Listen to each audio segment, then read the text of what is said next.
Helo, fe nhw yw Peredur Williams a dwi'n darlithydd dylunio cynnyrch ym Mhrifysgol Bangor. A da chi'n gwylio'r fideo yma oherwydd bod yna botensial i chi gwneud cais am ysgoloriaeth i ddod i astudio dylunio cynnyrch gyda ni ym Mhrifysgol Bangor gan eich bod yn cymryd rhan yn y prosiect EESW STEM Cymru. Mae'r cwrs dylunio cynnyrch yn rhan o Ysgol Cyfrifiadureg a Pheirianneg Electronig ym Mhrifysgol Bangor. Mae yna sawl cwrs swn i'n credu fydd o ddiddordeb i chi yn rhan o'r ysgol yma ym Mhrifysgol Bangor, a dwi'n mynd i sôn wrthoch chi chydig bach am y cwrs dylunio cynnyrch, sef Product Design. Cwestiwn gobeithio fyddwch chi ystyried ydy beth ydy dylunio cynnyrch? Eitha anodd eich grynhoi o mewn brawddeg, ond dwi'n meddwl bod y frawddeg yma yn deud o'n eitha da.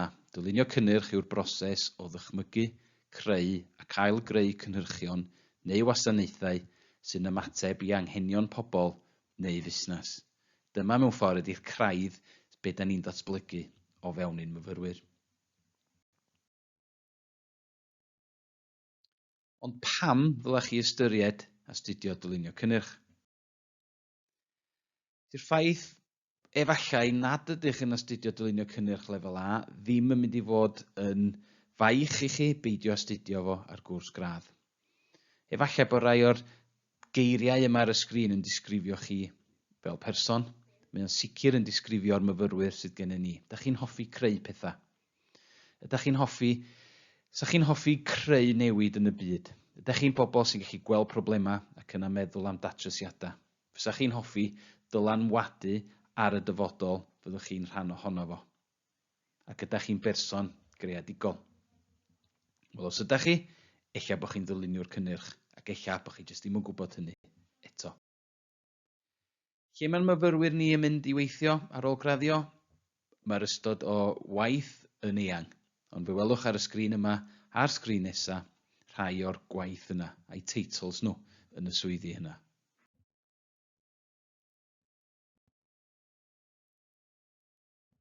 Cwestiwn nesaf yw pam ddylech chi ystyried dod i Brifysgol Bangor os oes gennych chi ddiddordeb mewn astudio dylunio cynnyrch.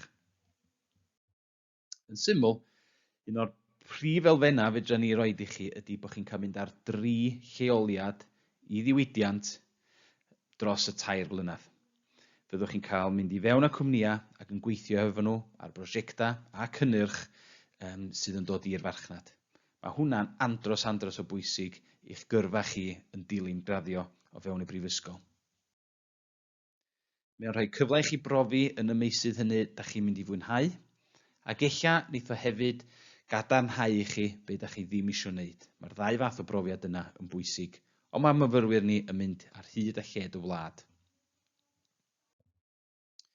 Dyma 3 enghraifft i chi, 3 stori o'r rhai o'n myfyrwyr ni sydd wedi graddio'n ddiweddar. Mathew, rwan yn gweithio fel Product Design Engineer, peiriannydd dylunio cynnyrch drwy CK Tools. Mae o'n datblygu cynnyrch newydd i'r cwmni. Mae o'n sicrhau bod y gweith cynhyrchu yn gweithio'n iawn ac yn amlwg mae'n mynd i weithio hefo'r timaidd sydd yn gwerthu'r cynnyrch yma i'r farchnad. Mae yna 6 brand mae'n gyfrifol amdano fo. Maen nhw'n gwerthu mewn 40 o wledydd a maen nhw'n cynhyrchu yn Ewrop ac yn y dwyrain pell. Dyma Lowri. Mae Lowri yn gweithio fel peiriannydd dylunio cynnyrch i gwmni Rhino Products. Be mae hi'n neud? Eto, mae'n dylunio cynnyrch newydd. Mae'n datblygu'r cynnyrch sydd ganddyn nhw. Mae'n datblygu jigs mwyn sicrhau bod y gweith cynhyrchu yn y ffactri yn gweithio yn effeithiol, a mae hefyd yn gweithio'n agos gyda'r adran profi y cynnyrch yma yn y ffactri. Mae yna sawl prif cynnyrch yn rhan o be mae'r cwmni yn ei gyflawni, ac unwaith eto be da ni weld, mae yna 2 ffactri ym Mhrydain a mae gen nhw safleoedd yn yr Iseldiroedd, Poland a Sweden. Ac yn olaf, dyma Tim. Mae Tim yn gweithio i gwmni Welcome Furniture yng Nghaernarfon, a dyna di deitl ynta hefyd, Product Design Engineer.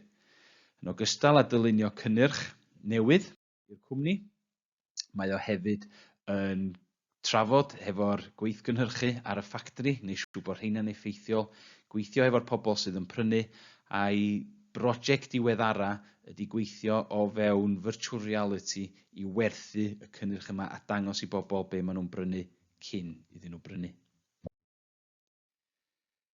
Be newch chi yn sicr ydy wneud eich gwaith ymchwil. Os da chi efo diddordeb i astudio dylunio ar lefel gradd, mae yna dros 80 o gyrsiau yn Mhrydain, fedrwch chi ddewis ohonyn nhw.